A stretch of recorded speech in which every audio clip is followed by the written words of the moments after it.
Deu. Oi, gente, bom dia. Para quem está vendo a gravação. Então, gente, a resenha, a data de entrega é hoje, né? Mas fiquem tranquilos, se não der para terminar hoje, entregando até quinta-feira, tá ótimo. Sexta-feira, daí que eu tô mais tranquila, daí eu vou fazer a correção, tá bom?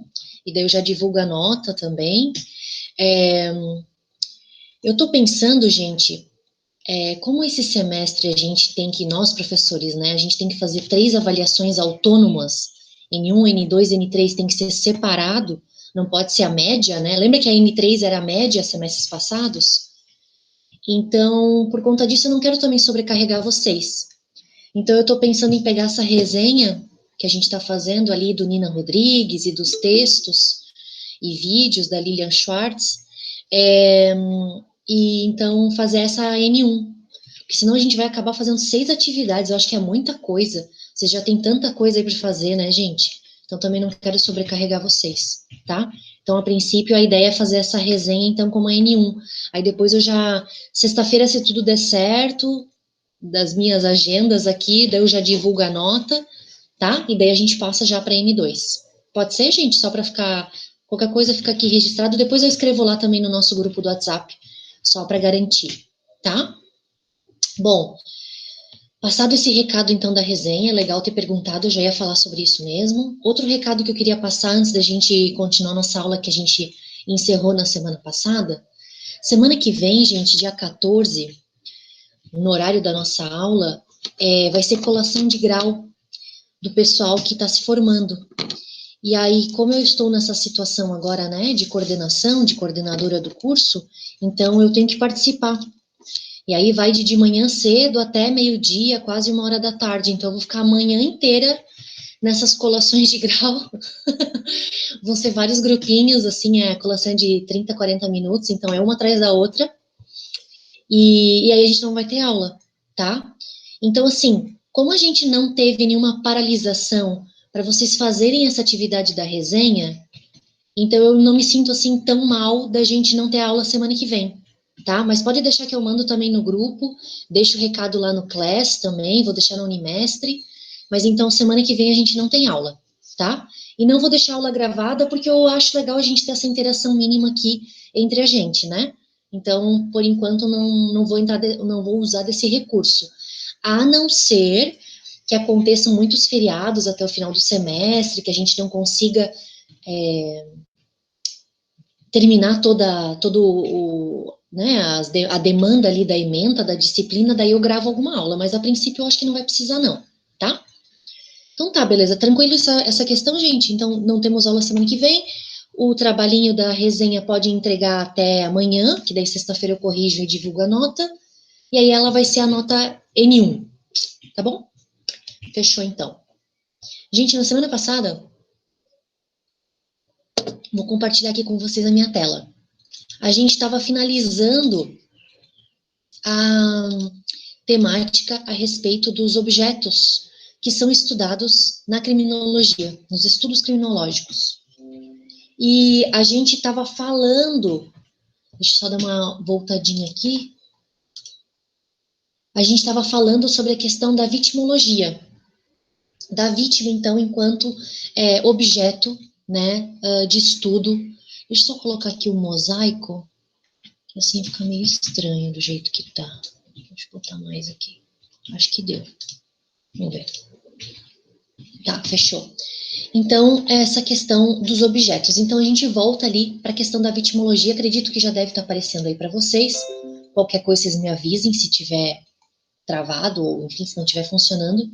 A gente até já falou sobre esse slide, em que é feito algumas proposições, algumas observações sobre violência e criminalidade e como isso deve ser abordado a partir da vitimologia.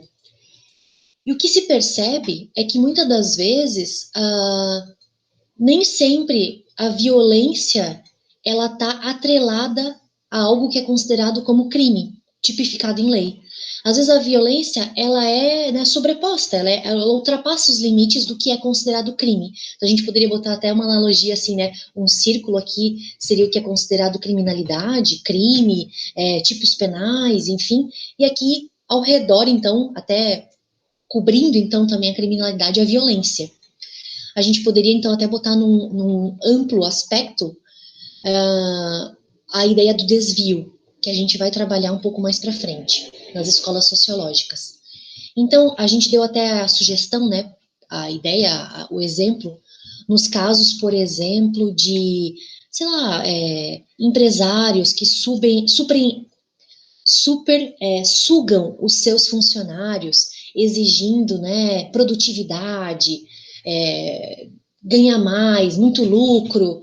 Isso a gente poderia considerar como uma certa violência, né? Ao mesmo tempo, ela não tem um tipo penal para isso, claro, a não ser que chegasse num nível de ameaça, né, de um assédio, alguma coisa nesse sentido.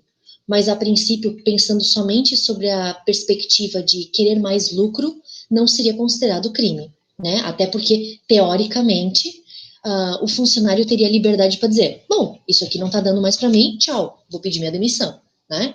Teria essa, entre aspas, tá, gente? Opção, né? Que situação que a gente está hoje de dizer que as pessoas têm opção de pedir demissão. Mas, só para entender a lógica, né, que é possível.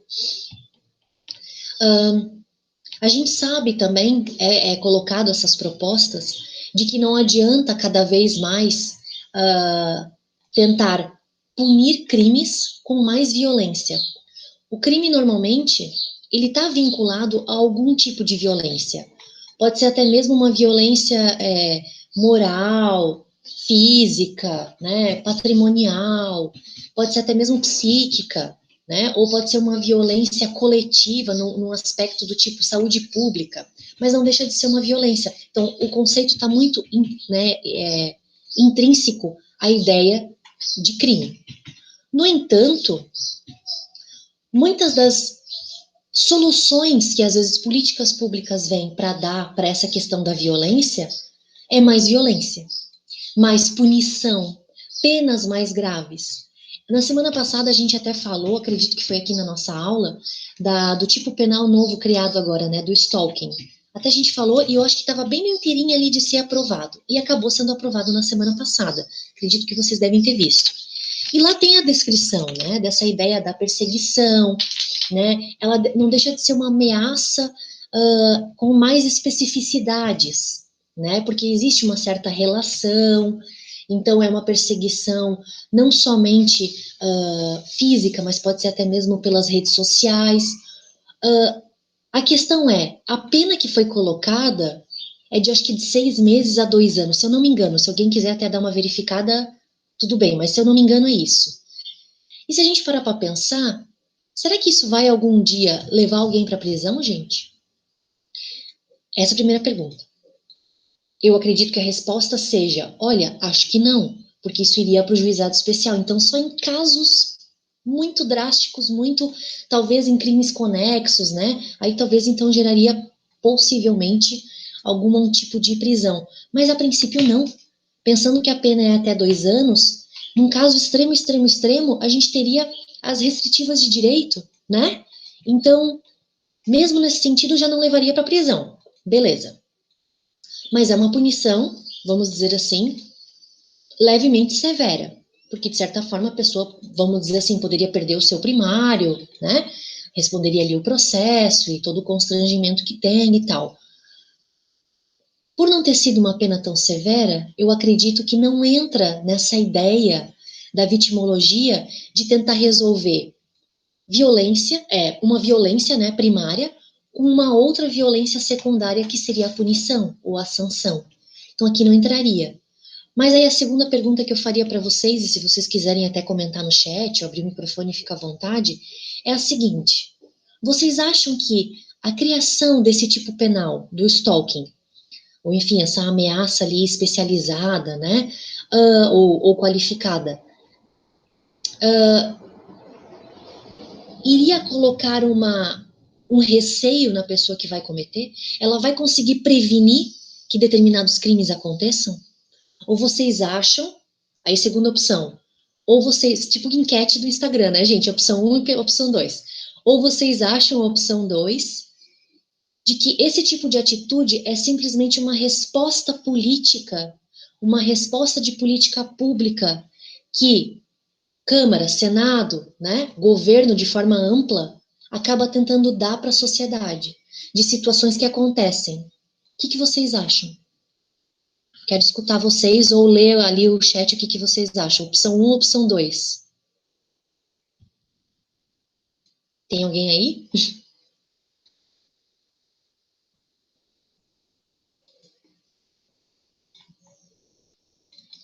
Legal, vamos lá. Me parece uma resposta política, sem que haja efetivamente uma alteração significativa.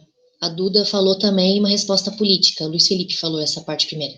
Lidiane também, 2. Fernando, me parece opção 2 também. Tá. Só faltou o Guilherme e o José. O José responder também, José. Se quiser, pode falar também.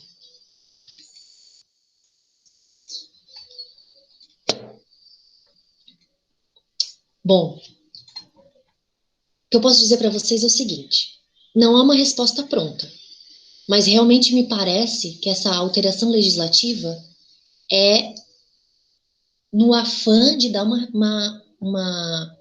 um posicionamento do legislativo para a sociedade, de questões que vêm acontecendo na nossa, né, no nosso mundo, na nossa comunidade brasileira, através do direito. Mas pensa comigo, gente.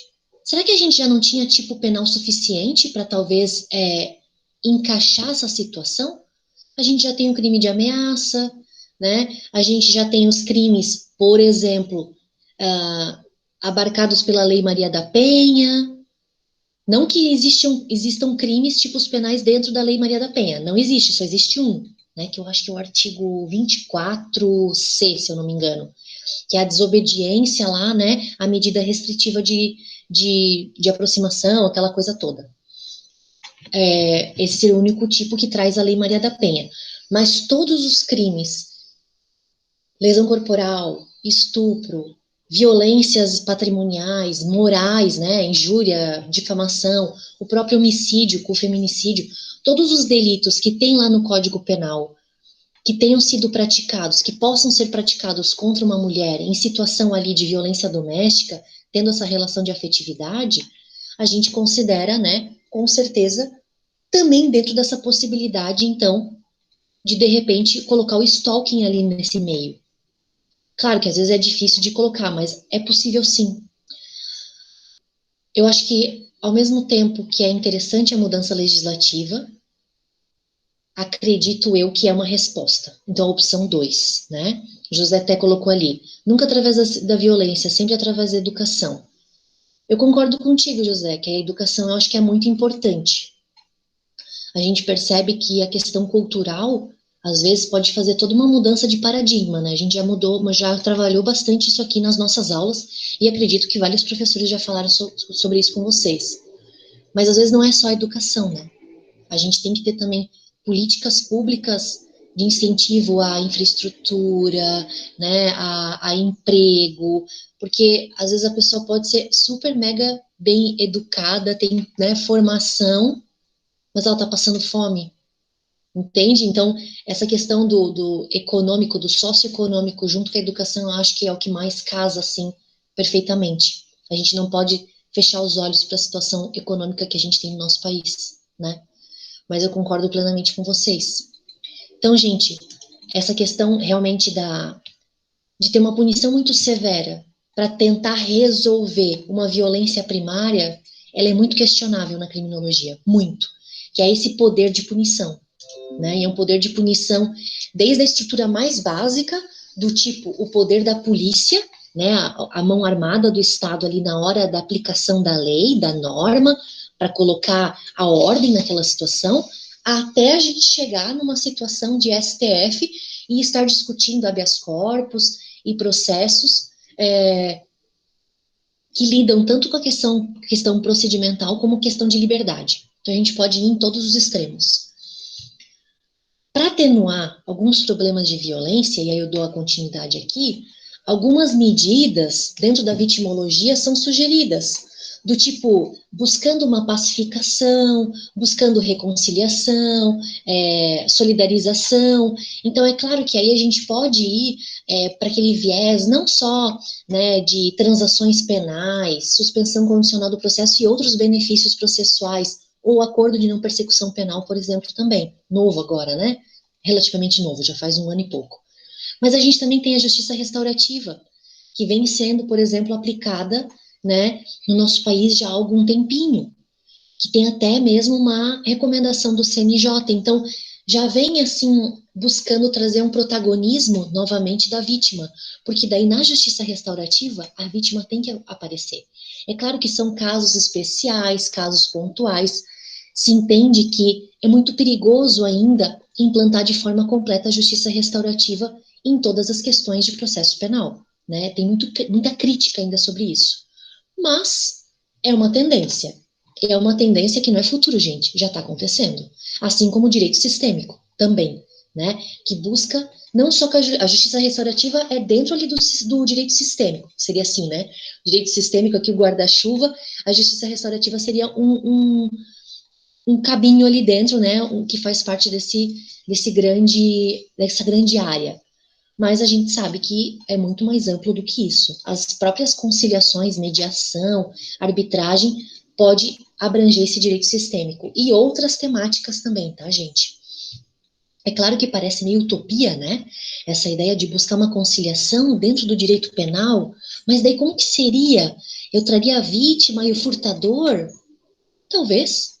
Ah, mas daí eu traria o homicida e a família da vítima, ou a vítima que sobreviveu à tentativa de homicídio? Não sei. Parece, em primeiro plano, uma utopia. Mas, de alguma forma, os estudos de vitimologia buscam buscar esse retorno de protagonismo da vítima. Não no sentido de vingança, que era lá atrás, no olho por olho, dente por dente. Não, aqui é num sentido de buscar uma reparação, de buscar uma reconciliação, né, de repente uma devolução, se for uma coisa patrimonial, devolução do bem, um pedido de desculpa, no caso, por exemplo, da área moral, né, dos crimes da área moral, os crimes contra a moral, no caso, né. É claro que isso, aí eu vou totalmente ao encontro do que o José falou, da educação, porque isso a gente tem que ter uma maturidade psíquica, né, uma capacidade de conseguir simbolizar e representar tudo o que aconteceu naquele fato delituoso, tentar pensar tudo aquilo que aconteceu, para tentar, então, chegar numa solução, uma devolução, uma reparação. Ah, você pichou o muro, sei lá, do museu, então tu vai lá então agora limpar. Então, situações reparativas, né, reconciliadoras, que tragam uma pacificação e não simplesmente a resposta prisão.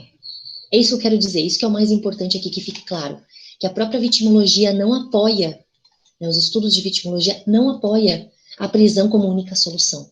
Eles buscam outras alternativas. As restritivas de direito, com certeza também é uma solução. Aí, gente, a gente entra numa parte bem bacana dos tipos de vitimização, né? A gente já trabalhou aquelas classificações, né, que a gente trabalhou, acho que semana passada, acho não, tenho certeza, algumas classificações até aqui da América Latina, a vítima habitual, que colabora com o agressor, que é tão culpada quanto o agressor, mas aqui a gente vai estar falando de tipos em níveis, né, primária e secundária. Então, uma vitimização primária seria ao prejuízo decorrente ao crime praticado. Então, são os danos sofridos, tanto os danos físicos, se por acaso a pessoa vítima, né, sofreu com alguma situação, como danos sociais, por exemplo, no crime de drogas, né, é a coletividade que sofre. Então, o dano seria, então, coletivo, social, um dano econômico, no caso dos crimes, por exemplo, contra o patrimônio, e aí, então, é essa questão, a vitimização primária são os danos sofridos pela vítima, pela pessoa, né, ou pela coletividade. A vitimização secundária, aí seria como que a vítima sofre durante o processo penal. Isso é bem bacana, gente, principalmente nos crimes de violência doméstica, mas especialmente crime contra a mulher, né? Questões de gênero, não só mulher, público LGBT também. LGBTQIA, né? Para atualizar aqui o conceito. Meu, gente, tô escutando uma gritaria aqui na vizinhança que, olha... Mas vamos lá. Essa questão da violência, por exemplo, contra a mulher ou público LGBTQIA, ela abrange essa vitimização secundária, por quê? Chega na delegacia, isso acontece ainda hoje, tá, gente? Apesar de todas as críticas que a gente vê, que a gente lê sobre isso, chega lá o delegado, o escrivão, seja lá quem que atendeu, apanhou, né? De repente apanhou em casa, do marido, do companheiro, do namorado, de quem seja, da relação ali de afeto. Ah, mas o que que você fez para apanhar? Você provocou ele? O que que você falou? Que roupa que você estava usando? Mas o que que aconteceu em casa? Então, assim, é uma vitimização secundária. Ela já sofreu a vitimização primária em casa, apanhando, sendo ameaçada, né, sendo xingada e toda a situação de violência que a gente sabe que existe. E aí ela vai chegar para ser acolhida nesse local, né, que seria a delegacia de polícia em primeiro plano, né? Ó, o Luiz Felipe disse que já presenciou isso, meu Deus do céu. E aí ela sofre uma vitimização secundária, pela segunda vez. Acaba aí? Não, gente, nem sempre acaba aí. Às vezes ela, beleza, prestou o depoimento, fez o boletim de ocorrência, vai querer representar? Vou querer representar agora, né, por óbvio, mas só para, né, lembrar que antigamente tinha que ter isso. Então, não, hoje, né, é uma ação penal pública incondicionada. Fez a reclamação ali, gente, fez o boletim de ocorrência, acabou-se, agora é com o Ministério Público. Vai para a audiência. Na audiência, o promotor também faz esse tipo de pergunta. O juiz faz esse tipo de pergunta, né, constrangendo a vítima. E não vai ser pela segunda vez, é quase que por uma terceira vez, mas entra dentro dessa ideia da vitimização secundária. O advogado ou advogada do acusado, do réu, também faz esse tipo de ameaça, esse tipo de constrangimento, de perguntas capciosas. Tudo isso, gente, a gente considera como uma vitimização secundária, porque a pessoa, a mulher, ou né, o gay, enfim, ela vai sofrer tudo isso de novo dentro da cabeça dela, porque ela vai ter que quase que se justificar, só que ela que é a vítima. Entendem o absurdo da situação? Então, é essa situação que acontece que a gente considera que dentro do processo é uma revitimização. E não só isso, não só desde ali da delegacia até dentro do processo, mas de repente no momento de fazer uma perícia, né? Todo o constrangimento de tirar as fotos, de talvez ter que ficar nua, de ter que procurar um serviço de saúde, talvez, de repente, para tomar uns pontos ou tomar um remédio, alguma situação assim. Então, tudo isso a gente entra dentro dessa ideia de revitimização ou vitimização secundária, tá? A gente pode colocar o sistema penitenciário também como uma vitimização secundária, no sentido de repente, a pessoa. Aí seria num sentido da pessoa que for sofrer uma pena, tá? Então, a vitimização secundária nesse sentido, ela cabe também no sentido de a pessoa tem a pena, certo? Beleza. Ok, então aquilo ali já é a punição, né? A sanção dos anos que ela vai ficar, vamos dizer assim, encarcerada. O sistema penal, o sistema penitenciário, quando recebe essa pessoa, é claro, ela tá ali para pagar o que fez para a sociedade, né? Aquela expressão assim leiga, mas que é isso que mais ou menos as pessoas falam. Todo o sistema penitenciário, como já é entendido pelo STF como um estado de coisas inconstitucional, acaba vitimizando esse apenado. Então, essa situação, ela pode também ser abrangida para o sistema penitenciário, por isso que ela está ali colocada, tá? E suas mazelas. Porque, no caso, a vítima, né, não vai. Mas, num caso extremo, o que pode acontecer? Marido é preso, companheiro é preso, namorado é preso por conta de violência doméstica. Aí, a esposa, a namorada, a companheira vai visitar na penitenciária. Essa seria uma terceira situação. Talvez ela nem tenha sido a vítima, talvez o marido espancou a filha, o filho, mas a esposa vai para visitar, a companheira vai visitar. Então ela também é vitimizada secundariamente dentro do sistema penitenciário, por conta da revista, por conta de todo o constrangimento, de toda a situação de como acontecem, por exemplo, as visitas íntimas, e tudo isso que abrange, que vocês sabem, né, que é bastante até divulgado, ainda bem que hoje em dia é divulgado, é triste, mas é melhor que se fale do que se cale, né, se silencie, põe os panos quentes por cima. Então, essa é uma outra situação. Ficou claro, gente? Tranquilo, né? A gente tem, por último, a vitimização terciária, tá? Que seria o que a gente chama de cifra negra, ou também chamada de cifra oculta da criminalidade. Essa vitimização terciária, ela não chega às estatísticas, ela não chega ao processo penal, ela não chega, às vezes, nem mesmo à delegacia. Às vezes chega à delegacia e é arquivado, por falta de provas, ou sei lá o que for. Mas então a vitimização terciária, ela é a mais abrangente, juntamente com a primária, por óbvio, né, gente? A primária é quando acontece o crime, que tem o dano, a secundária é quando cai no sistema, né, o sistema todo, e a terciária, ela é muito ampla, porque são crimes que, às vezes, a vítima, roubaram meu celular, eu tenho dinheiro, eu vou lá e compro outro. Eu não vou fazer boletim de ocorrência. Pra quê? Eu sei que não vão recuperar mesmo. Eu vou lá e compro outro. Pronto, outro dia tá tudo certo. Isso entra dentro da vitimização terciária. Porque não cai nas estatísticas, não chega ao sistema penal. Existem outras vítimas, categorias de vitimização terciária. A que sofreu o dano, que foi prejudicada nesse sentido, mas que tem medo. Ou não tem condições, ou simplesmente acaba não registrando. As questões do terceiro nível, que seria mais esse receio, é um receio de ameaça, de retaliação.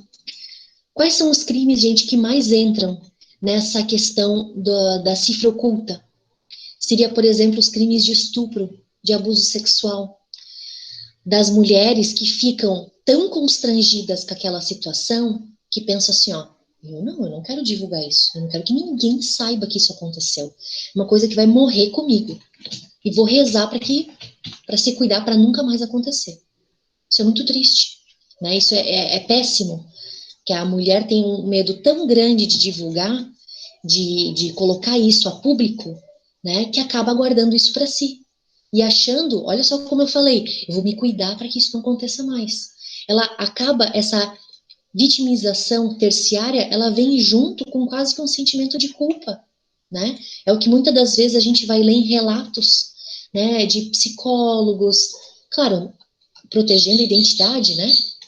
Mas de pessoas que vivenciaram abusos, principalmente abusos de cunho sexual, que acabaram não colocando o processo, né? Não falando sobre essa situação, não divulgando, não registrando o boletim de ocorrência, mas que às vezes vão trabalhar isso lá na terapia.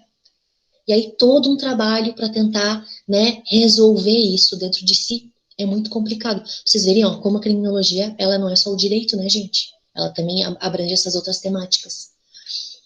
Mas a gente não tem só os crimes, né, de violência explícita, como o caso do estupro e tudo mais. Mas a gente tem, por exemplo, os crimes de colarinho branco, né, gente? Corrupção, lavagem de dinheiro, todos esses crimes que lesam os cofres públicos.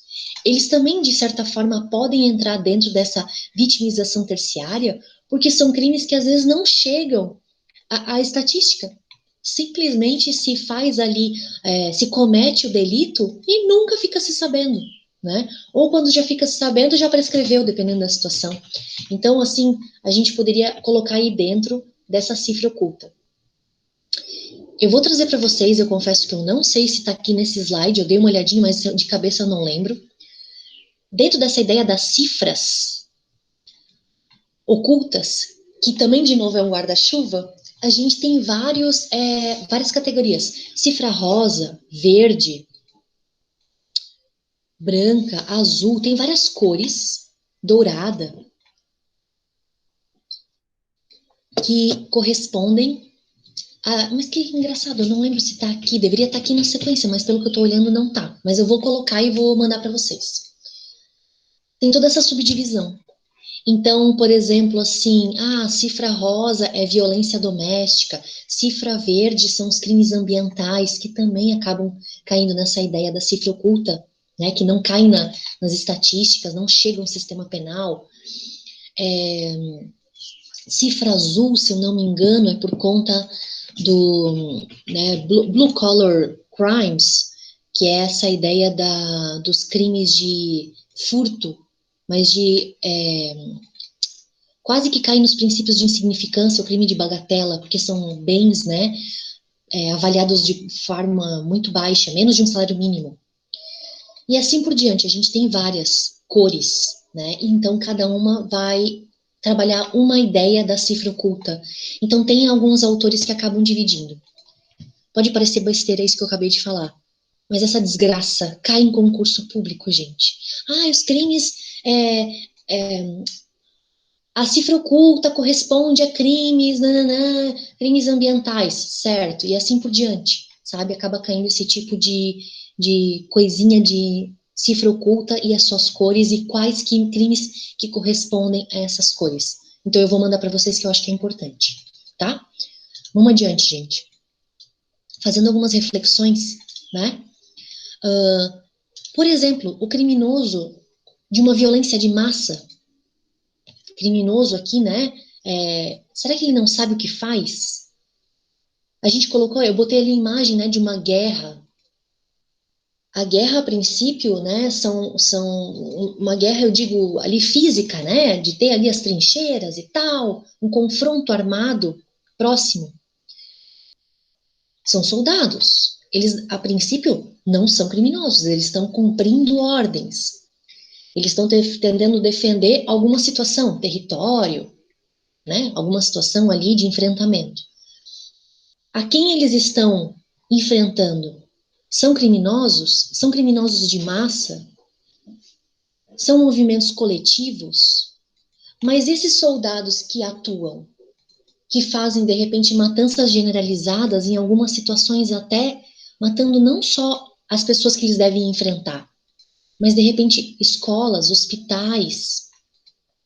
Quem já está na 10ª fase já deve estar estudando lá em direitos humanos algumas questões relacionadas ao direito humanitário. É bem legal, já dei essas aulas, e é muito bacana os estudos de direito de guerra. E no direito de guerra, acredito que deve ser o professor Samuel que esteja dando esse semestre, e eu acredito sim que ele vai falar com vocês sobre isso. Existem regras, gente. Existem regras quando a gente vai estar em guerra, um país está em guerra com outro ou com determinados outros países, que coisas podem ser feitas e outras não. Então, assim, por exemplo, tem bombas específicas que não podem ser mais jogadas, né? Aquelas bombas que estilhaçava, sabe? Então, que jogava pedacinho para deixar a pessoa, né, toda cortada, não pode mais fazer isso. Bombas com produtos químicos também não pode. Não pode fazer bombardeio em lugares onde tem muito civil, por exemplo, hospitais. Quando a Cruz Vermelha está atuando também não pode. E se eles não cumprem essa regra? Se tornam criminosos? Entende? Então muda o cenário, né? Ali eu coloquei também a imagem. Isso é daqueles movimentos, né? Que teve nas ruas 2013 até 2016, 2017, mas especialmente quando se começou a usar máscaras. Gente, não é máscara por causa da pandemia, não. É a máscara para não querer ser identificado. Aqueles movimentos black blocs, não sei se vocês lembram, que começava a destruir patrimônio público, né, quebrar lojas. Então, assim, deixa de ser um movimento de busca popular, né, um movimento popular de busca de soluções, de mudança, para entrar quase que num movimento criminoso. Tanto que nessa época houve uma alteração legislativa para colocar essa ideia do dano qualificado contra prédios públicos. né? Patrimônio, então, público. Foi por conta dessa situação. Então, aqui, será que eles estão somente num movimento popular pacífico, querendo mudanças, alteração, propostas? Ou será que eles já entraram numa ideia de criminalidade? Então, por isso que é importante a gente debater que tipo de desdobramentos que a gente tem nas ações das pessoas. Muitas das vezes as massas, as mídias, as ideologias, os vieses, e é assim mesmo que fala, tá, gente, no plural, enfim, né, não é só o viés político, pode ser os vieses políticos, culturais, profissionais, interesses pessoais de algumas categorias, né, um prestígio, preconceitos, opinião pública, o próprio delinquente ali individualizado na sua pessoa, tudo isso a gente começa a se perguntar do desdobramento daquela ação, para verificar até que ponto que ela pode ser considerada como uma criminosa, como um criminoso, ou será que ele é vítima do Estado, ou vítima de um sistema? Então a gente começa a se perguntar sobre isso. E aí, gente, indo um pouquinho mais a fundo na vitimologia, espero que esteja tudo tranquilo aí, tá passando normal, né, gente? Só que a gente vai falando, quando vê, né? Eu coloquei ali a imagem, né, é um desenho, né, uma figura de Auschwitz, ou enfim, de uma dos campos de concentração, com aqueles biliches, né, de 4, 5 pessoas tentando dormir, enfim, no mesmo beliche. Eu tenho lido livros, agora durante a pandemia, desde o ano passado, muito bons, a respeito da época do Holocausto. Eu não sei se vocês gostam dessa temática. Tem um que se chama A Bailarina de Auschwitz, que é maravilhoso. Quem quiser, eu tenho um e-book disponível. Aí depois eu li, que é a continuação, não continuação, mas ela indica um autor chamado, não sei o que lá, Frank, esqueci o primeiro nome dele, que se chama Em Busca do Sentido, que ele também conta a experiência dele de Auschwitz, ele é psicólogo. E tem um terceiro livro que agora eu não vou lembrar, mas esses dois eu tenho, que é o Se Alguém Quiser, assim, é um livro mais gostosinho para ler, né? É triste, claro, por conta da experiência que conta, mas é um livro bem legal. E A Bailarina de Auschwitz é bem novo, acho que tem uns 2, 3 anos no máximo, e ela é viva ainda. Bom, a gente poderia dizer que a vitimologia, o estudo, né, a ciência da vitimologia, ela surgiu por conta das barbaridades que foram feitas em Auschwitz. E porque a partir do final da Segunda Guerra Mundial se deu voz para essas pessoas. Tanto que no Tribunal de Nuremberg, e eu acredito que na aula de Direitos Humanos vocês também vão falar um pouquinho sobre isso, mas talvez em História do Direito vocês também já tiveram, o Tribunal de Nuremberg foi aquele tribunal de exceção, né, que julgou todos os capachos do Hitler. No momento do julgamento, é bem interessante que tem um filme da Hannah Arendt até, que mostra cenas reais desse julgamento, e ela foi não é como é que é, gente? Jerusalém, não, onde o povo judeu mora, gente, Israel, né? Foi para Israel para participar desses julgamentos do Tribunal de Nuremberg. E gerou, assim, várias consequências. Ela foi escrever sobre esses julgamentos. Vocês conhecem, né, a Hannah Arendt, né? Tenho certeza que vários professores já falaram sobre, tem filme dela, bem bacana, e aparece no filme dela, ela indo nos julgamentos. E dela faz o texto e tal. E a banalização do mal e toda essa questão. Só que o Tribunal de Nuremberg foi um tribunal de exceção. Então, assim, foi um tribunal criado simplesmente para julgar aquelas pessoas. E nesse tribunal eram ouvidas as vítimas do nazismo. Então, por isso que foi um pontapé inicial para a existência e a criação da vitimologia. Mas hoje a gente tem áreas mais amplas da vitimologia. Né? Uma vítima, por exemplo, que a gente considera intrafamiliar, aí a gente vai falar da Lei Maria da Penha, né? Violência doméstica, abuso sexual de criança e adolescente, atitudes incestas, né? Maus tratos. A gente tem daí os crimes de morte, que aí tem até os nomes, né, dos sídios, né, vítima, então, suicídio, né, entra dentro dessa ideia da vitimologia, né? Entende-se que em todo suicídio existe uma outra vítima, além do próprio suicida, uma vítima oculta, aquela que se mata, né, que deseja alcançar isso com a faca ou com o seu revólver. Então eles entendem que dentro do suicídio também existe uma vitimologia, e não só isso, também os familiares, né? O infanticídio, né, a ideia de matar então, né, a própria mãe, matar o seu próprio filho, ali naquele período do pós-puérpero, né, do período puerperal. Então, simbolicamente, pode estar matando o pai da criança. Isso vem da psicologia, tá, gente? E da psiquiatria, que entende que a mãe que acaba matando o seu próprio filho, nesse estado puerperal, ela pode estar imbuída num desejo de afastamento do pai, né? De não querer ter esse vínculo com o pai. Isso são perspectivas psicológicas, né, gente, da psicologia. O magnicídio, o autor que busca notoriedade com a morte de uma vítima notória. Então, né, chamar atenção, eu fui o assassino de tal pessoa. Tipo, por exemplo, quando o presidente como é que é, gente, lá dos Estados Unidos, que ele estava assim num carro com a esposa. Esqueci o nome dele, gente. Me ajudem a lembrar aí. Kennedy, isso. Eu ia falar JK, mas daí JK eu ia pensar assim, não é o Juscelino Kubitschek, não tem nada a ver, mas é JK também, né? Então é o John Kennedy, né? Exatamente. Obrigada, pessoal. Então, essa morte, o cara é conhecido também, né? Tem, vez e outra aparece nesses seriados, nesses filmes, assim, de morte de pessoas famosas. Enfim, isso é bem comum, assim, de ter essa busca de notoriedade, matar alguém famoso, né? Ou também os crimes contra a humanidade, né?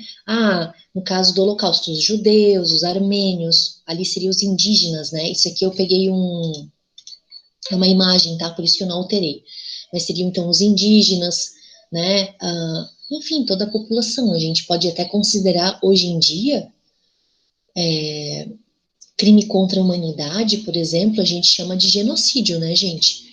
E a gente considera também que toda a questão do Holocausto, do período nazista, foi também um genocídio, né? Então, não só de judeus, mas, por exemplo, também de ciganos, público gay na época, né? Não tinha essa expressão do LGBTQIA, mas então considerava-se os homossexuais, né? Então, o público gay também entraria nessa ideia, tá?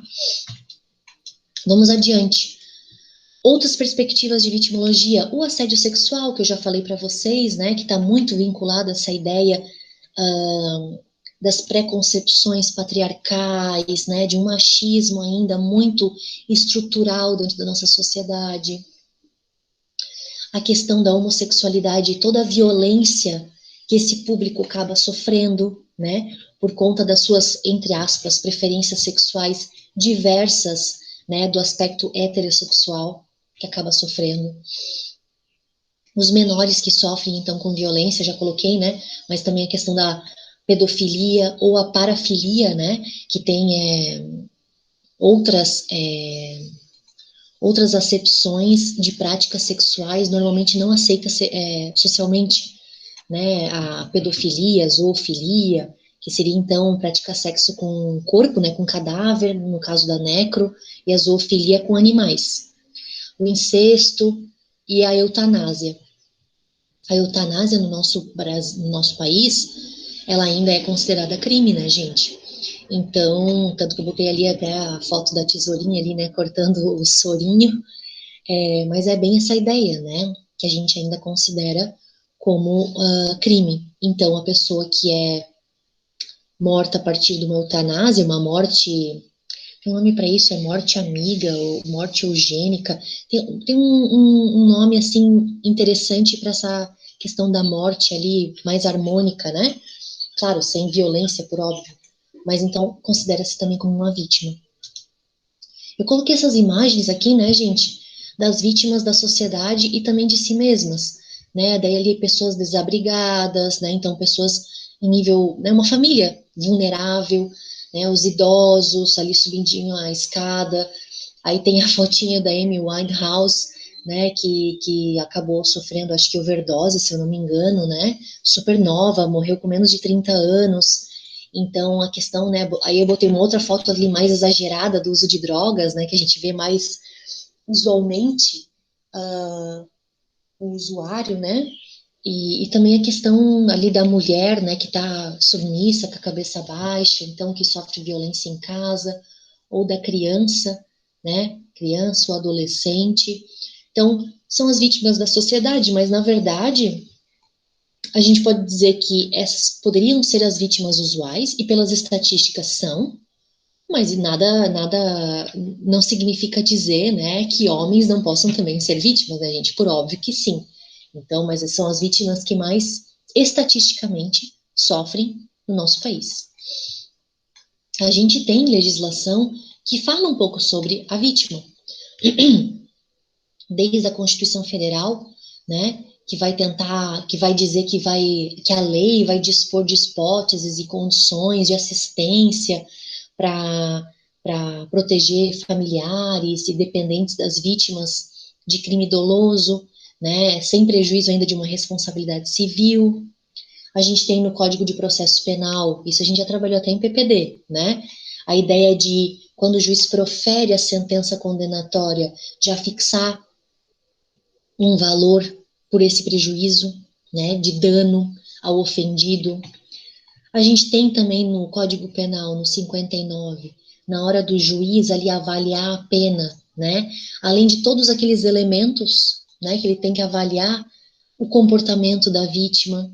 E é engraçado porque essa ideia do comportamento da vítima parece assim que vai totalmente de encontro, né? Vai totalmente contra o que a gente tem debatido, por exemplo, na Lei Maria da Penha, nos crimes contra a mulher ou contra o público LGBTQIA, no sentido de que roupa que você estava usando, o que você fez, você provocou o agressor, o que você disse naquela hora, né? Então, parece que o comportamento vai nesse viés, mas lembra a gente que o nosso código é da década de 40, né? Ainda com uma perspectiva bem paternalista, bem machista, né? Que então a ideia do comportamento da vítima poderia ser primordial para mudar até a pena.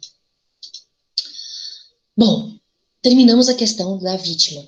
Fechou. Agora a gente vai para a quarta e última. Quarto e último objeto de estudo da criminologia, que seria o controle social, tá? Bom, gente, o controle social seria o quê? O controle social, ele vai desde um nível mais íntimo do ser humano, e já vou explicar os tipos, né, e as fases ali, que a gente tem como base, por exemplo, a ideia do Zaffaroni, tá? Mas tem outros também que estudam isso, tem vários.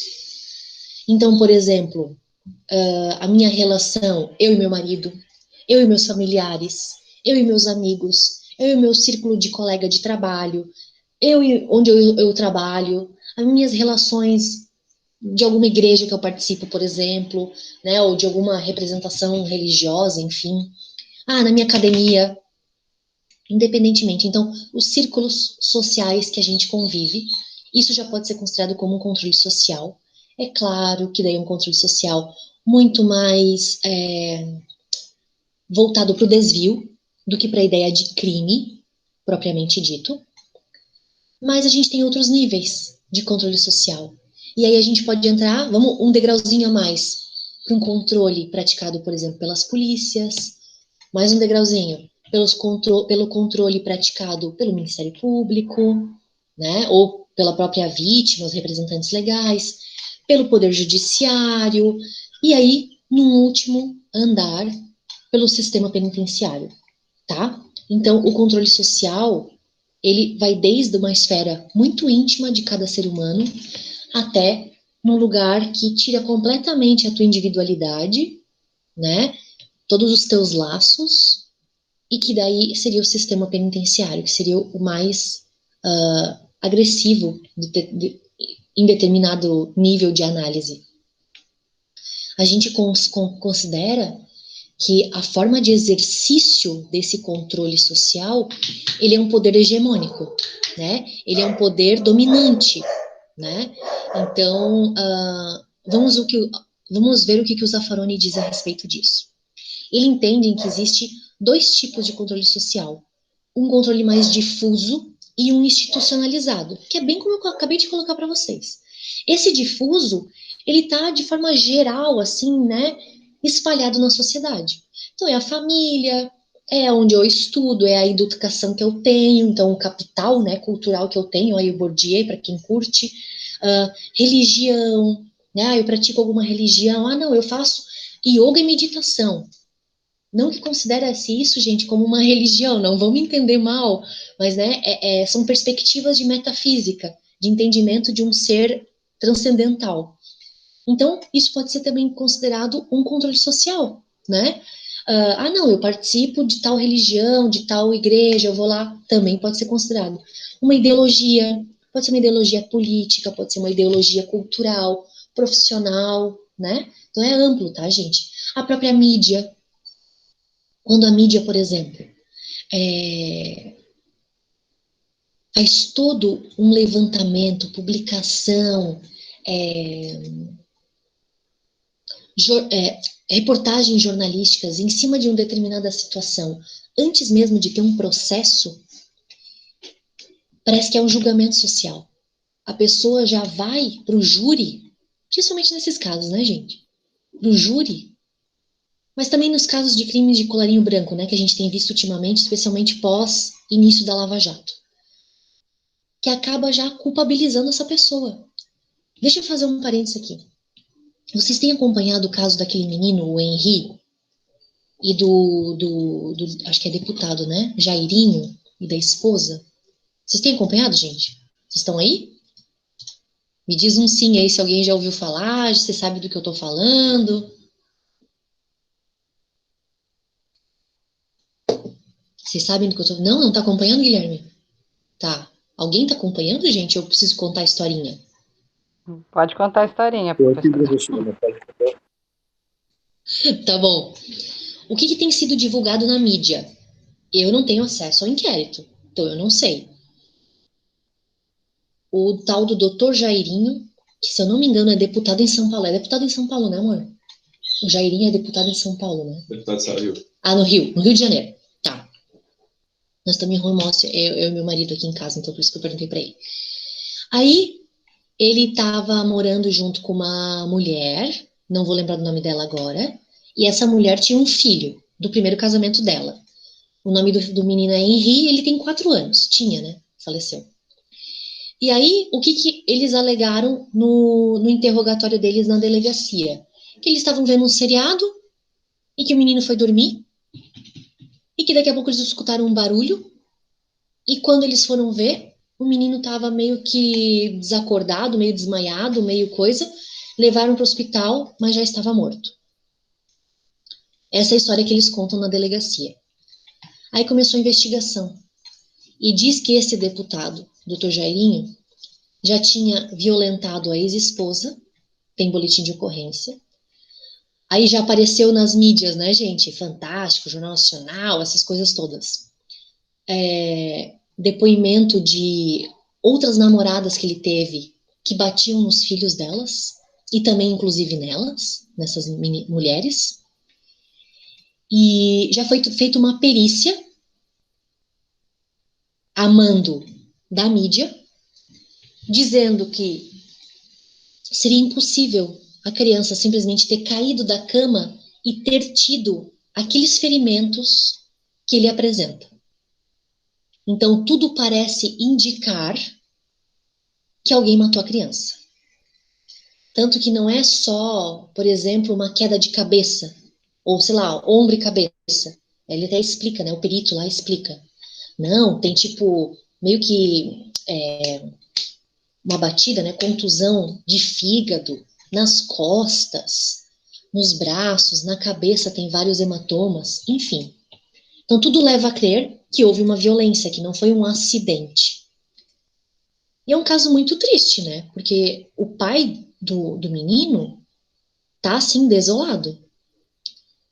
E parece que eles até tinham uma boa relação. Mas o que eu quero trazer para vocês aqui, que eu trouxe esse caso, é o papel da mídia. Na criminologia cultural, a gente trabalha muito essa questão do papel da mídia. E se você observa com olhos críticos tudo que a mídia vem trazendo, sendo que ainda não tem processo penal, ainda não tem prova a partir de uma análise judicial, né, e das partes, a impressão que dá é que o doutor Jairinho já está condenado. E a mulher junto. E a esposa, ali no caso, a mãe do menino junto. Se vão ser condenados, se vão ser denunciados pelo MP, se vão ir para o júri, se vão ser condenados, eu não sei. Eu não sei. Mas a minha crítica aqui, né, o que eu quero que vocês pensem, é a forma como tudo é mostrado na mídia, já para levar a crer que realmente foi, né, um crime contra aquela criança, né, um homicídio doloso contra aquela criança, né, e ainda, quem sabe até com uma qualificadora de crueldade, pela quantidade de hematomas e contusão e tudo mais. Eu não sei o que vai acontecer, não tenho como dizer, não tenho bola de cristal, como se diz. Mas analisando esse caso e outros vários casos que a gente vê por aí, a gente percebe o quanto que a mídia tem uma influência muito grande de controle social sobre fatos que acontecem e que caem na mídia. Porque a gente sabe que existe espancamento de criança e morte de gente todo dia, né? Não vamos ficar aqui dourando a pílula, a gente sabe disso. Mas aqui que cai na graça da mídia para que isso vire notícia, normalmente são casos um pouco mais relevantes. Só um comentário, Não, professora. não relevante, né? Acho que para a mídia seja relevante de alguma forma, não para Sim, nós. porque existe público que assiste, né, e E, gosta desse tipo de notícia, né? A verdade é essa. Cai no problema social de novo. exatamente, Lidiane, tem toda a razão. Então é bem complicado, né, gente? É, bom, acho que deu para compreender o que seria para o Zaffaroni esse controle social difuso, né? A mídia entra dentro dessa ideia, tá? O controle social institucionalizado, aí é todo o arcabouço estatal de controle da vida social, dos desvios que podem entrar dentro do que a gente considera como crime, né? Então aí entra, né, gente, desde o legislador penal, eu nem tinha falado isso, né, mas entra também, da polícia, poder legislativo, judiciário, sistema penitenciário. Então, toda essa sistemática estatal a gente pode considerar como um controle social institucionalizado, né?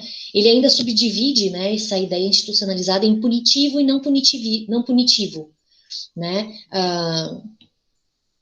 Mas eu acredito que, de forma geral, quando a gente entra ali a partir do sistema do judiciário, já entra para a ideia punitiva, né? O próprio sistema penitenciário é óbvio que seria entrar num modelo institucionalizado punitivo. A legislação não necessariamente, né? Não necessariamente porque a gente tem ali as modalidades, né, de excludente, a gente tem as modalidades de extinção de punibilidade, enfim, tá? Mas então seria esse controle pelo Zaffaroni. Além disso, ainda conforme o Zaffaroni, ele coloca, eu tinha esquecido dessa parte, mas agora olhando aqui o slide eu lembrei, que mesmo em situações que não fale necessariamente de crime, mas o poder legislativo fala de outras abordagens de controle social, por exemplo, na esfera civil, trabalhista, que não deixa de ser um controle, do tipo assim, você descumpriu um contrato, tu vai ter que pagar uma multa, tu vai ter que pagar uma indenização, isso não deixa de ser um controle também social. Não na esfera criminal, então por isso que é não punitivo, tá, gente? Desculpa eu ter falado isso antes, mas realmente por isso que o poder legislativo a gente não pode generalizar dizendo que ele é só punitivo, por conta das outras áreas do direito. Trabalhista também. Não, tu tem regras, tu não pode botar a pessoa para trabalhar 20 horas por dia, né? A gente tem legislação, senão isso já entra para um crime, por exemplo, um crime até daí da área penal mesmo, né? Que são os crimes da área do direito do trabalho. Enfim, é impressionante a gente colocar isso, né, do controle social, porque quando a gente vai verificar dados, por exemplo, de fevereiro de 2021, a gente tem aproximadamente aí, né, gente, 900 mil presos. Os dados não estão atualizados para abril, mas é mais ou menos isso. E a gente tem mais 700 mil cumprindo restritiva de direito. Que se não tivesse a regra da restritiva de direito, estariam talvez presos. Talvez, não dá para generalizar. Então a gente teria perto de uma população de 1,5 milhão de pessoas presas, né? Lembrando que sim, dentro desses 900 tem os presos provisórios, né? Vocês já sabem disso, não preciso ficar aqui chovendo no molhado. Bom, vamos adiante.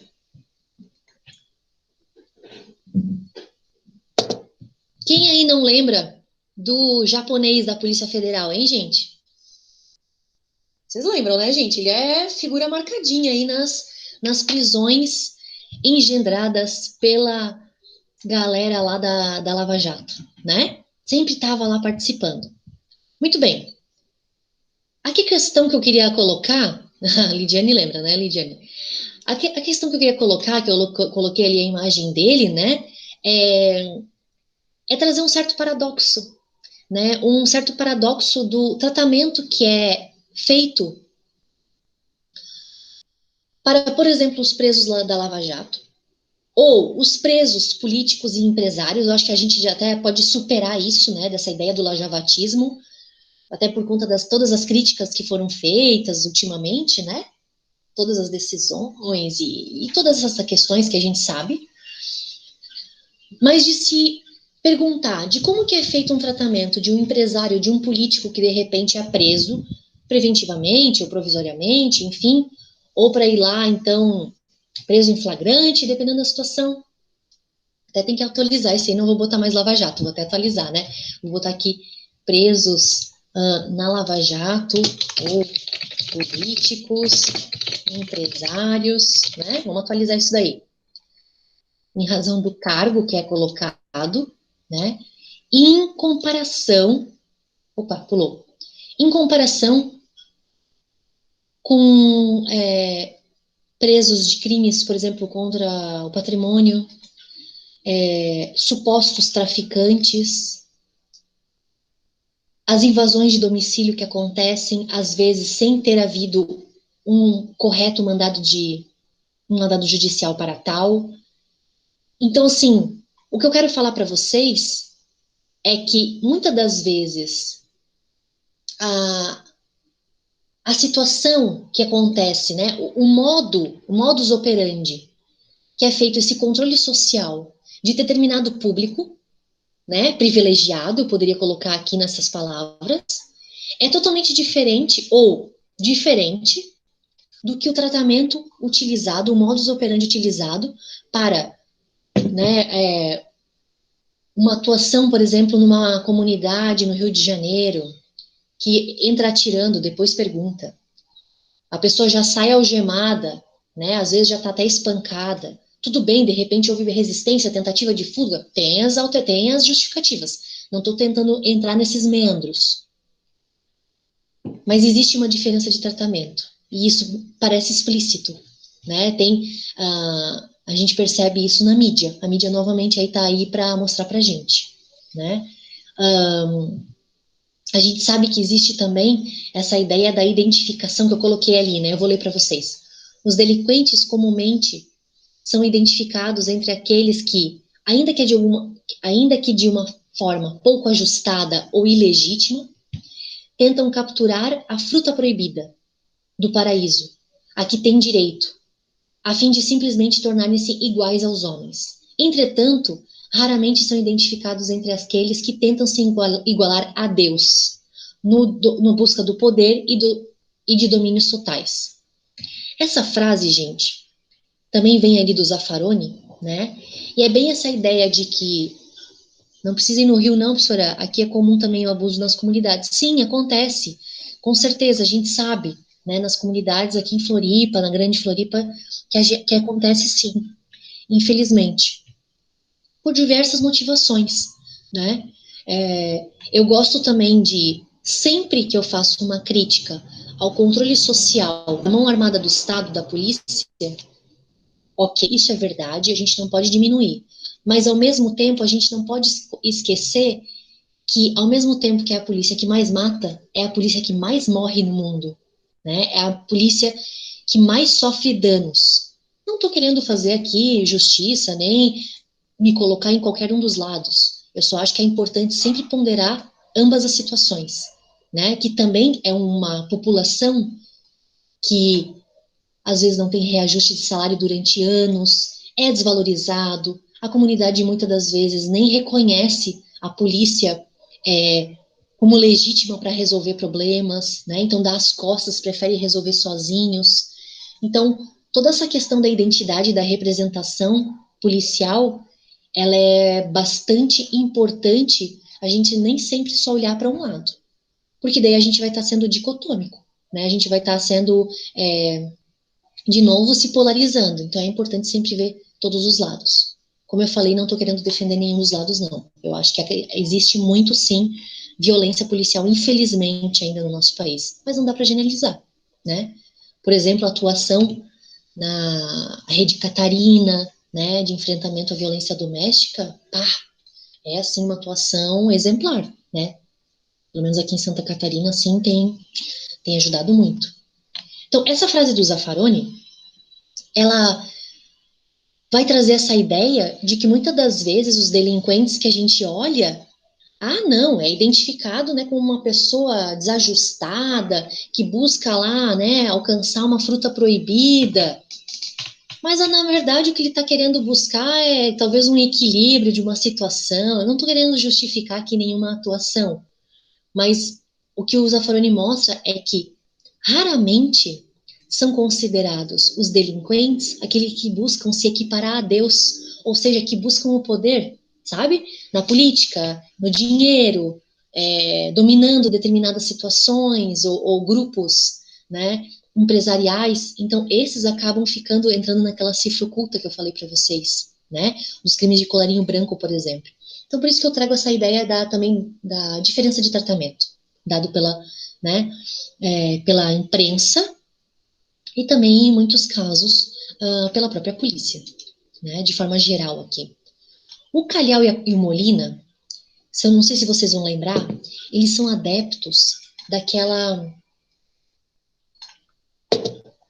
perspectiva da criminologia moderna científica. Ela abrange algumas questões a mais, de forma um pouquinho mais contemporânea do que a criminologia crítica. Eu não estou dizendo que seja melhor, é só um pouco diferente, tá? E o Calhau e Molina fazem parte, então, dessa perspectiva, e eles entendem que o controle social ele é subdividido em informal e formal.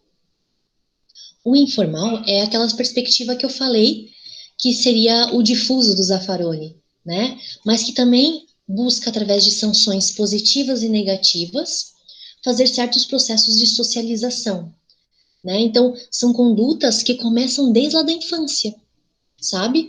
Por exemplo, a mãe que fala para o filho, ou o pai que fala para o filho, não pega se não é teu. Se não é teu, não pega. Então, assim, já colocando, incutindo uma ideia de, né, crime contra o patrimônio. Não pode. O que é teu, não mexe no que é dos outros. Então, vocês entendem que é desde criança, né? Não pode bater no coleguinha. Opa, violência, lesão corporal. Então, tudo isso também já não deixa de ser um controle informal e dentro já das relações familiares, né, de relações sociais. E o controle social formal, para o Molina e para o Calhau, aí já entra no sistema de justiça formal, desde a polícia, Poder Judiciário, Ministério Público, Penitenciária, né? Então, já dentro dessa ideia do poder público, tá? Eu acho bastante interessante também essa questão. A sanção positiva também é no sentido do tipo assim, ó, do controle informal, tá? Só voltando um pouquinho. O coleguinha me bateu. Ah, é? Quem viu? Ah, eu vi. Delação premiada. Olha aí, ó. né? Ó, não, foi o fulano que bateu no cicrano. Então tá, beleza, eu tô contando aí quem que fez, tal, eu fui testemunha, né? Então eu tô ajudando ali a desvelar a situação. Então a gente pode considerar também essa sanção positiva, tá, gente? Poderia entrar nessa ideia. E por último, não menos importante, ainda para o calhau, existem 3 modelos. Tem essa divisão do formal e informal, mas ele fala também dos modelos, tá? De controle social. Então ele entende, né, que os modelos tem o formal, que é aplicado pelo Estado, e informal, dentro ali da sociedade, então, mas que não possui essa coercitividade, é muito mais uma questão de relações sociais, enquanto que o Estado, né, pode ter um controle formal desde o nível penal, mas também civil, administrativo, por exemplo, com aplicação de multa, um embargo de uma obra que você fez do jeito errado, né? Mas também pode ser controles por meios negativos ou positivos, que é o que a gente já falou das sanções ali, né? Então, reprovação, sanção, pena, punição. E dos meios positivos, ganhando prêmios, ganhando os incentivos, ganhando algum tipo de benefício. E controle externo e interno. Né? Então, o externo seria uma ação mais ampla da sociedade, do Estado, por meio dessas multas administrativas, estatais, e um controle interno seria dessa ideia da autodisciplina. Mais ou menos, gente, aquela ideia que a gente trabalhou lá nas nossas primeiras aulas de conceito, de criminologia, em que a gente fala assim: olha, eu acho que o direito penal está aí também para prevenir crimes. Do tipo, eu vou incutir na cabeça da pessoa que se aquela prática, aquela conduta, ela pode gerar uma prisão, ou pelo menos vou perder o meu primário, como se diz, né? Eu vou cumprir uma restritiva de direito. Isso é perigoso, eu não quero isso para mim. Então eu vou ter uma autodisciplina e vou cumprir ali, né, a minha vida ali social, tal, sem derrapar nessa situação. Ah, professora, mas parece isso tão ilusório. Será? Se a gente for parar para pensar, por exemplo, empresa, ou nós agora que estamos aí, ó, abril, né? O pessoal está fazendo a declaração do imposto de renda. Ah, de repente vou dar uma desviadinha, não vou declarar tudo que eu preciso declarar. Gente, isso é crime, certo? Isso não deixa de ser um crime. Então, se eu tiver uma autodisciplina sabendo que isso é um crime que pode me gerar um problema, talvez nem uma prisão, mas um problema, né? Então aí que vem um controle social, eu já vou evitar, não, eu vou pagar tudo certinho, eu não quero me incomodar. Sabe aquela ideia? Não, eu quero tudo certinho, tudo ali, ó, no branco e no preto, como se diz, né? Então tudo dentro dos seus quadradinhos, né? Não sei se vocês sabem de onde que vem essa expressão branco no preto. Eu já falei para vocês aquela de botar no pau, né? Lembra que eu falei para vocês numa aula? Foi aqui nessa aula de criminologia, gente? Falou do 880. Do 880. Tá, então eu vou falar agora do botar no pau e vou falar do branco no preto. As historinhas, né? O botar no pau é assim, ó. Normalmente se fala essa expressão hoje em dia muito na justiça do trabalho. Ah, me mandou embora, não pagou tudo direitinho, eu vou botar no pau. Não se coloca, não se fala essa expressão assim de forma bem leiga. De onde que veio isso, gente? O que acontecia? Existia as cadernetinhas, né? As cadernetinhas lá das dívidas na mercearia, lá na quermesse, na venda. Cristiane, bolacha, manteiga, nananã, nananã. Ah, Cristiane não me pagou. Rasgava da cadernetinha e colocava atrás do caixa, gente, as pessoas que estavam devendo. Então aparecia lá o nome, Cristiane está devendo lá 20 cruzeiros, 20 contos de réis, sei lá quanto que era. Então botava no pau. Essa que era a ideia, a simbologia, né, a representação ali simbólica. Só que isso ficou, gente. Então hoje em dia, botar no pau é ir para a justiça, certo? Mas na época não existia muito isso, né? E ir para a justiça eram casos assim muito pontuais e casos muito coisas maiores, tipo briga de terra, né? Ou então ó, se resolvia muito nas relações sociais, ou então a polícia acabava resolvendo as questões. Mas com o decorrer do tempo, essa coisa de botar no pau, então, foi colocada principalmente para a Justiça do Trabalho. Então tá, essa é a questão do botar no pau. Agora vocês já sabem a história da origem da expressão. O branco no preto é por conta do jogo de damas ou de xadrez. Do tipo que tu não pode botar a casinha fora, né? Se tu tá jogando tal, e daí tu vai botando só, vai jogando ali no... Porque o jogo de damas tem uma questão de que tu só pode ir numa casa, ou no branco ou no preto. E o xadrez, aí tu vai fazendo ali a pontuação, vai andando. Então, é vinculado a essa questão dos jogos de damas ou de xadrez, tá? Tanto que daí tem a questão do desenho. Ah, professora, mas o meu jogo de xadrez é preto e é marronzinho, não é branco. Bom, enfim, aí não posso falar nada, né? Mas, enfim, essa é a origem da historinha. Pelo menos é o que eu escutei. São historinhas que eu escutei, gente, no meu doutorado. Vê se pode uma coisa dessa. Mas, enfim, aí eu passo para frente. Agora, se é verdade, se tem uma origem, né, um registro lá, daí eu não vou dizer, não sei dizer. Gente, eu vou parar aqui minha apresentação, tá? Então, a gente terminou aqui o conteúdo 2, tá? E semana que vem, como eu falei, não vamos ter aula, por conta, né, de que eu vou estar participando ali da colação de grau. Mas deixa eu dar uma olhadinha aqui, que eu fiquei pensando que dia 21 é feriado. É feriado de Tiradentes. Então, na verdade, a gente só vai ter aula agora daqui a 3 semanas, tá? A gente volta, então, só dia 28. Sentirei saudades. Mas, tudo bem, né? Faz parte. Então, semana que vem não tem aula, dia 21, feriado, não tem aula, daí dia 28 a gente volta. Aí a gente entra nas escolas sociológicas, tá? Que daí é mais legal, assim, tem mais casinhos e tal. Beleza, gente? Fechou? Valeu, professor. Obrigado. Tchau, tchau. Valeu, gente. Então tá, eu vou encerrar aqui a Professora, gravação. Opa, isso. fala, Lidiane. Não, é que nessa questão do direito sistêmico, que a professora falou ali no início da aula, e da justiça restaurativa, é Uhum. uma situação muito interessante, que parte de fenomenologia que trata, na verdade, o sistema, tanto da vítima quanto do réu, né? Isso, exatamente. Porque muitas vezes não é que não vai voltar a fazer, mas às vezes Não, compreende o seu lugar, né? A isso, questão também exatamente. né, a questão de hierarquia, de pertencimento, de Isso, equilíbrio, tudo isso. É bem interessante mesmo. perfeito. É bem isso mesmo, Lidiane, eu adoro. Adoro essas ideias, adoro constelação familiar, adoro, acho muito massa. Então, eu Tipo, vou fazer o meu TCC nisso. olha só que bacana. Eu já orientei algumas pessoas nessa área. Eu acho muito legal. Bom saber, Claro professor. que tem que. Aí, ó.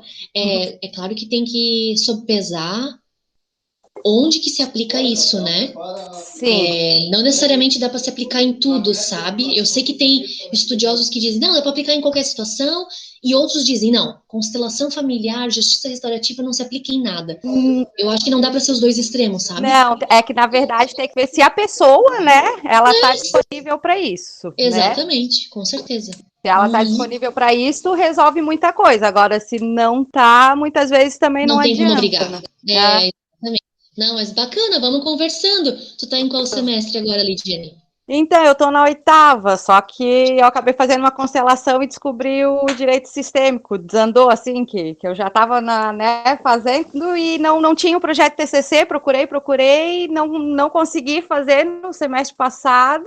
Aí, assim, não, vou fazer uma constelação, que eu não posso estar já nesse e não ter um ramo do direito que eu goste. E acabei descobrindo o direito sistêmico e estou me identificando muito. Mas tu tá orientando com quem agora, na 8ª Não, fase? eu estou fazendo o projeto. O projeto. O Então projeto. tá. Então vamos trocar umas figurinhas, quem sabe eu te oriento no semestre que vem. Pode ser, professora, que eu preciso de muita orientação, assim, que eu estou buscando Vamos ver. sobre a constelação, entendendo sobre o Bert Hellinger, essa coisa mesmo do sistema e tudo, as regras, né? E então, e agora eu estou começando, eu comecei um curso de direito sistêmico. Lá no IP Roxo? Isso. Lá é ótimo. É lá que eu faço as minhas constelações. Eles são maravilhosos. O Paulo Pinotti é muito bom, né? Ótimo. E daí agora eu tô tá desenvolvendo, na graça de Deus. Legal, que bacana. Se tu precisar de indicação de referência bibliográfica, eu tenho bastante, tá? Posso te encaminhar. Daí tu me manda um e-mail ou WhatsApp, porque... Já vou mandar um WhatsApp agora, então, professora. Tá Já bom, vou lembrar. tá bom. Tá Então, bom? valeu, gente. Vou Valeu. terminar aqui a gravação. Boa semana para vocês.